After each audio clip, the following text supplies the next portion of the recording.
ቦይ ፍሮም ብራዚል ዲዲት ብራዚላዊ ልጅ ያደረገው ቼልሲዎች ከጨዋታው በኋላ በማህበራዊ ድረገጻቸው ላይ የጻፉት ነው።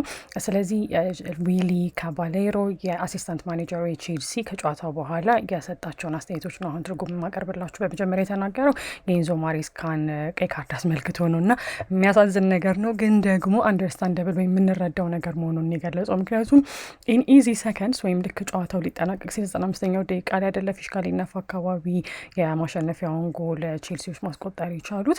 እናም በዛ ምክንያት ከነበረው ስሜት አንጻር ኢትስ አንደርስታንደብል የምንረዳው ነገር ነው በማለት ነው የተናገረው። ነገር ግን በተለይ ደግሞ ከአሰልጣኞች ስታፍ ከኮቺንግ ስታፉ ስሜታቸውን መቆጣጠር እንዳለባቸው ነው የተናገረው። ከዛ ሁለተኛ የተናገረው ሀሳብ ምንድነው? ዊሊ ካባሌሮ ወይም ደግሞ የቼልሲው አሲስታንት ማኔጀር እሱ ያው ጨዋታው ኢንት ኤንድ ከጫፍ እስከ ጫፍ ሲጫወቱ እንደነበር ወይም ደግሞ ጨዋታው በጣም ኢትወሶ ኦፕን በጣም ክፍት ነበር በማለት ነው የተናገረው እና ሁለቱም ቡድኖች በጣም ጥሩ የሚባሉ የጎል እድሎች ነበሯቸው። ረዥም ኳሶችን፣ ቴስታዎች፣ ብዙ አይነት የጎል እድሎች እንደነበሯቸው ነው የገለጸው። ለምሳሌ ኤንዞ ፈርናንዴዝ በቴስታ የሞከረው ጎል እና በረኛው ያዳነው እንኳ ሱላ ሲጠቅስ ነበር ማለት ነው። እና ሊቨርፑሎች ያው በተለይ በዘንድሮው የውድድር ዓመት ወደ 6 ወደ 7 የሚሆኑ ጨዋታዎችን 90 ደቂቃ ካለፈ በኋላ ወይም ደግሞ ከ81ኛው ደቂቃ በኋላ ሌት ከረፈደ በኋላ ሲያገቡ ነበረ ጨዋታው ሊጠናቀቅ ሲል በት ኢት ዋዝ ቼልሲስ ተርን፣ አሁን ግን የቼልሲ ተራ ነበር በማለት ነው የተናገረው። እና በደጋፊዎችና በተጫዋቾች መካከል የነበረውን ኮኔክሽን ወይም የነበረውን ጥምረት ሲያደንቅ ነበር። በተለይ በጨዋታው የመጨረሻ 20 ደቂቃዎች ላይ ትላንትናው ጨዋታ ስታንፈርድ ብሪጅ ላይ ነበረ የነበረው። ስለዚህ ተጫዋቾቹና ደጋፊዎቹ አንድ ላይ በጥምረት ሆነው በቃ መጨረሻ ላይ እንድል በማሳካታቸው ደስተኛ መሆኑን ገልጿል።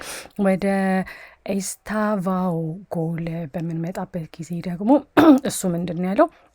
አንደኛ ኢትስ ፕራውድ ሞመንት ነው ያለው። በቃ ለኢስታቫው ብቻ ሳይሆን እንዳለ ለወጣቱ፣ ምክንያቱም አይ ቲንክ 18 ዓመቱ ይመስለኛል ኢስታቫው፣ እንደዛ ነው ትናንትና ኮሜንታተሩ ሲል የሰማሁት ኢቨን ነው ምስቴክን ካረሰሁት በስተቀር። እና ለሙሉ ያንግ ስኳድ የሚወጣት ተጫዋቾች አሉ አይደለ፣ ለእነሱ የሚኮሩበት ቅጽበት እንደሆነ ነው የሚገልጸው እና ኢትስ አንፎርጌተብል የማይረሳ ነው ያለው። እና ቡድኑ ለማሸነፍ ያለውን ድል ያለውን ረሃብና ያላቸውን ጥረት የሚያሳይ ነው። ያው ተጫዋቾች ትላንትና ከመደበኛ ቦታቸው ወጥተው ሲጫወቱ ነበረ፣ ነገር ግን ያላቸውን ነገር በሙሉ ሰጥተዋል በማለት ነው የተነገረው።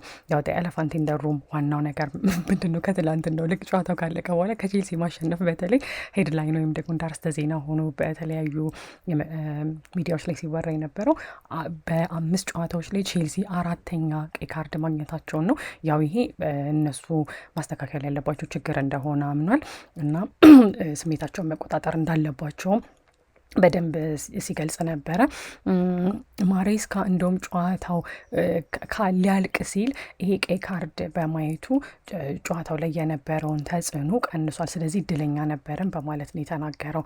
ነገር ግን ነጥቦችን በእንደዚህ አይነት መልኩ ነጥቦችን አሳልፈን የምንሰጥ ከሆነ የፕሪሚየር ሊግ የደረጃ ሰንጠረዥ ላይ ከላይ የመሆን እድላቸውን እንደሚጎዳው ነው የተናገረው። ወደ አርነ ስሎት በምንሄድበት ጊዜ ደግሞ ያው በመጀመሪያ ከጨዋታው በኋላ የሰጠው አስተያየት ምንድን ነው? አንደኛ የሊቨርፑልን ፐርፎርማንስ ነው ትላንትና እና ሊቨርፑሎች ብዙ የጎል እድሎችን ፈጥረዋል ያለው። ይሄኛው ፖዚቲቭ ቴካዌ ወይም ደግሞ ከጨዋታው የምንወስደው መልካም ነገር ነው ያለው። 2 ጎሎች ገብቶ እንደገባባቸውም ሲያወራ ነበረ እና ዋን ፍሮም ቼልሲስ ኦንሊ ፈርስት ሃፍ ቻንስ፣ ቼልሲዎች በመጀመሪያው አጋማሽ የነበራቸው አንድ የጎል እድል ነበር ብሎ ነው ያወራው እና ያንን እድል ወደ ጎል መቀየር ችለዋል። እናም ግን ወደ ሊቨርፑል ቤት በምንሄድበት ጊዜ ግን ስቲል ስለ አርነ ስሎት ነው እያወራሁላችሁ ያለሁት እና እሱ ምንድን ነው ያለው? የምናገኘውን እድል ወደ ጎል አለመቀየራችን በቃ የሚያስጨንቅ ነገር ነው ብሎ ፍረስትሬትድ መሆኑን ወይም ያ ነገር እያስጨነቀው እንደሆነ ነው የተናገረው። ከዛ በኋላ ኢብራሂማ ከናቴ ስለ እሱ ደግሞ ይጎዳ እርግጠኛ አይደለም፣ ነገር ግን ይህ የፊት ለፊት ታፋው ላይ የሆነ ያው የህመም ስሜት እንደተሰማው ተናግሯል።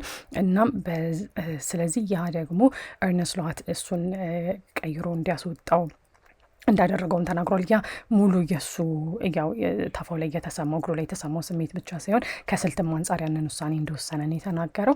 ስለዚህ ግራቨንበርግ ወደ ሜዳ እንዲገባ አድርጓል። ያ የመሀል ሜዳውን እንዲያግዝ የተደረገ ነው። ምክንያቱም ግራቨንበርግ ሲገባ ሊቨርፑሎች 1-0 እየተመሩ ስለነበር ነው። ከዛ አርነ ስሎት ያው ምንድን ያለው የጨዋታውን የመጨረሻ ደቂቃዎችን ሲናገር አንዳቻ ከሆንም በኋላ ሊቨርፑሎች የበላይ ነበርን ያለው፣ ነገር ግን ሁለተኛ ጎል ማግባት አልቻልንም እና ምናልባት የፊት መስመሩ ላይ ያደረግነው ውሳኔ የተሻለ ውሳኔ መወሰን እንችል ነበረ እና በተለይ የመጨረሻዎቹ 10-15 ደቂቃዎች ኢንት ኢንድ ከጫፍ እስከ ጫፍ ስንጫወት የነበረበት ወቅት ነበር። እናም ብዙ እድሎችን ስተናል ወይም መጠቀም አልቻለም። ለምሳሌ ሮበርትሰን እሱ መጠቀም ያልቻለውን እድልም ሲያነሳ ነበረ እና ግን ያው በጠባብ ልዩነት የተሸነፉ ቢሆንም ነገሮች በሊቨርፑሎች እንዳሰቡት ወይም እንደሚፈልጉት እንዳልሆነላቸው ነው ያወራው። ልክ ከክሪስታል ፓላስ ጋር እንደነበራቸው ጨዋታ ማለት ነው። ምክንያቱም የቅርቡ የፕሪሚየር ሊግ ውጤታቸው የሚያሳዩ በቻምፒየንስ ሊጉንም ስንጀምረው የሊቨርፑል 3ኛ ተከታታይ ሽንፈት ነው። ነገር ግን በፕሪሚየር ሊጉ ሁለቱም ጨዋታዎች ከፓላስ ጋርና ከቼልሲ ጋር የነበራቸውን ጨዋታዎች በማስታወስ ሊቨርፑሎች ብዙ የጎል እድል መፍጠር ችለው ነበረ። ነገር ግን መጨረሻ ላይ ተሸንፈዋል ማለት ነው እና እስካሁን ድረስ የገጠሟቸው ሁለት ቡድኖች ተቀናቃኝ ቡድኖች ቼልሲና ክሪስታል ፓላስ ሞር ኤፊሽንት ወይም በይበልጥ ውጤታማ ነበሩ። ምክንያቱም ሊቨርፑል ላይ 2 ጎሎችን በማስቆጠር 3 ነጥብ ይዘው መውጣት ስለቻሉ ነው። ስለዚህ ከሁለቱ ቃለመጠይቆች ወይም ከጨዋታው በኋላ ከሰጡት አስተያየት የተረዳነው ነገር ምንድን ነው? አንደኛ ያው ቼልሲ ቤት በተለይ ትናንትና ለማሸነፍ ባደረጉት ትግል ሲደነቁ ነበረ። በተለይ የወጣት ተጫዋች ስብስቡ እና እነሱ ተስፋ ለመቁረጣቸው በጣም የተደነቀ ነገር ነበረ። ከዛ ግን የዲስፕሊነሪ ኢሹዋቸውን ወይም ደግሞ ከ5 ጨዋታዎች 4 ቀይ ካርድ ያገኙበትን ሁኔታ እሱ ማስተካከል እንዳለባቸው ተነግሯል።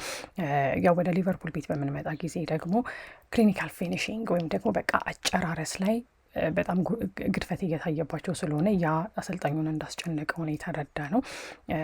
ምክንያቱም ብዙ ለጎል የሚሆኑ እድሎችን እየፈጠሩ ጨዋታዎችን ደግሞ በጨዋታው ብዙ ደቂቃዎች ላይ የጨዋታው የበላይ የሚሆኑ ጎል ማግባት አለመቻላቸው ያም እንዳስጨነቃቸው ተረድተናል ማለት ነው።